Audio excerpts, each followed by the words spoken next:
Today, I want to address challenges we have created and continue to create, situations the government has put us in by continuously ignoring rulings from our courts and failing to deliver on its own promises, failing to provide adequate security, and subjecting us to extreme high costs of living. The list goes on and on. As you know, one of my pet subjects is public debt.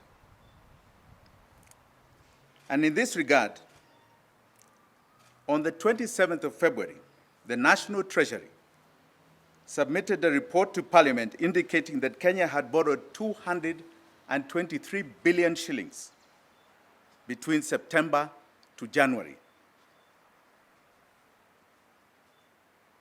This, at the time, was about 62 million shillings per hour.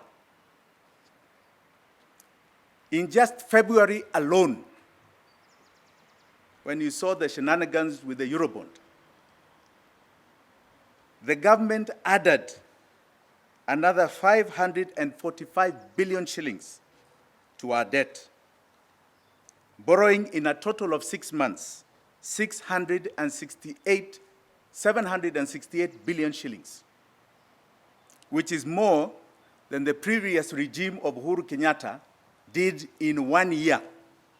Uhuru's highest borrowing was 800 billion in the year 2022-2023, ever in his 10-year period.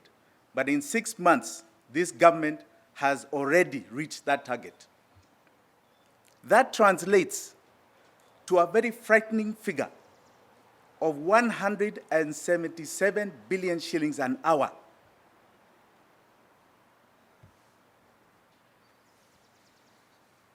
For your information, Parliament only approved in the budget, this budget of Kenya Kwanza, a total of only 341 billion shillings for borrowing. Any extra amount above 341 is purely illegal because it does not finance anything in our budget.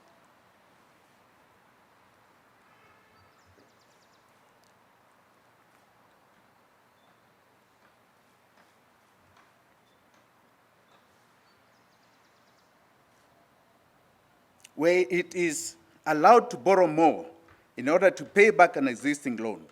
Where is it, rather, that the government is allowed to borrow to pay existing loans? Where in the budget can we find the infrastructure bond? You saw them borrowing domestically 240 billion shillings for infrastructure, so-called an infrastructure bond domestically. Where is it in the budget? It does not exist. We have now become a debt-driven economy,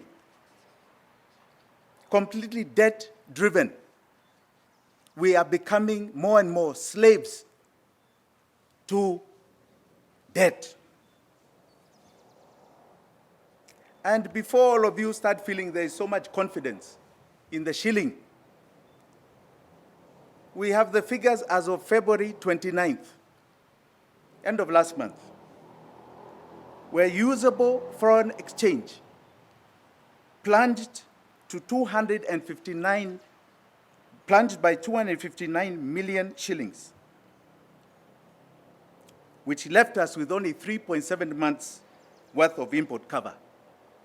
This tells you we are short of our 4 months, but it tells you Kenyans are mopping up a lot of dollars. They still do not have confidence in the shilling. This is a very sad state of affairs as Kenyans continue to suffer. And as they suffer, the conversation has shifted from our issues to issues about power, politics, positions, jobs. Last week, all of you in the media went to focus on the AU. AU, we have issues here in Kenya. A few weeks ago, my very good friend, Raila Odinga expressed his desire for the AU chairmanship. And honestly, I believe he is the best man for the job. He will do this country proud and this continent proud. What I don't understand, however, is that since his declaration, the people's agenda, which we were made to believe is his coalition was championing, has been put on hold and he is now the focus.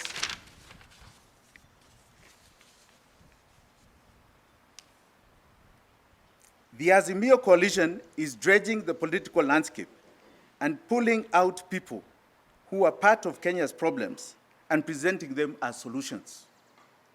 As the ruling Kenya Kwanza coalition is busy scheming on how to take credit for Mr. Odinga's candidacy. My friend Kalonzo Musyoka has hit the road positioning himself to take over leadership. And it is my view, and I don't think I'm alone,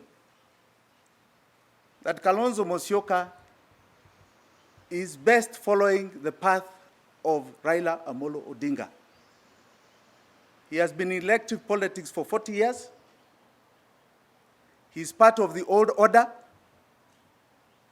He's got no change agenda. He should really be retiring and looking for different leadership in his Wiper party to come up to the national stage. It's a time to hand over to new people, fresh people, younger people.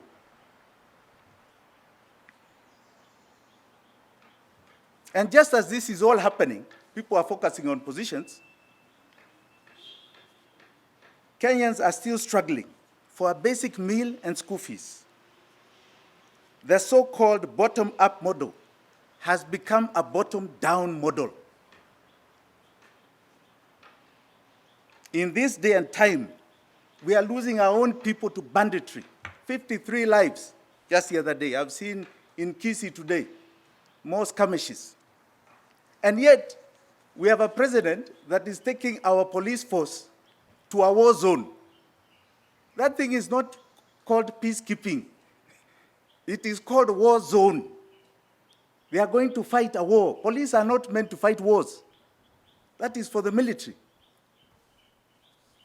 And I want to suggest to my good friend, William Ruto, since he doesn't seem to understand the danger you're putting our own people, our own police force in. I saw the Prime Minister of Haiti coming here the other day. In reciprocation, he should go and visit Haiti to go and see where he's taking our police officers and come and tell us the state of affairs in that country before he sends our people there. Leadership is the backbone of any institution. In Kenya, cunning leadership is our biggest problem, led by the president himself. He has been using all his cunning talents to dress up the crooked policies that have failed our country. Don't forget that he is the author of the same horrible policies of the past regime. He continually breaks law, as was evident with the unconstitutional housing levy. We have one problem in Kenya. We don't have three. One. And that is William Samoei Ruto. His status quo, his continuity, or worse, of the problems that have gotten us where we are, and he offers no hope or no change for Kenyans. Fellow Kenyans, I understand and share in your pain. We have got a lot of challenges in our great country, but equally, I want you to have confidence in who we are as a people. We have come out of tremendous problems in our past, tremendous challenges, and even this we shall overcome We are optimistic people. We beam daily of hope. We are known for fighting and relentless challenges, and we are known to be great together. We are going to win this economic battle. We are going to win this financial insecurity.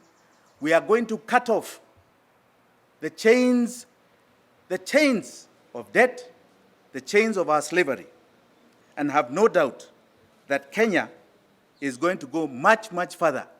We are going through a transition. This is a transitional period in our country, and a new era is about to dawn on us that will take us beyond your imagination. Asanteni sana.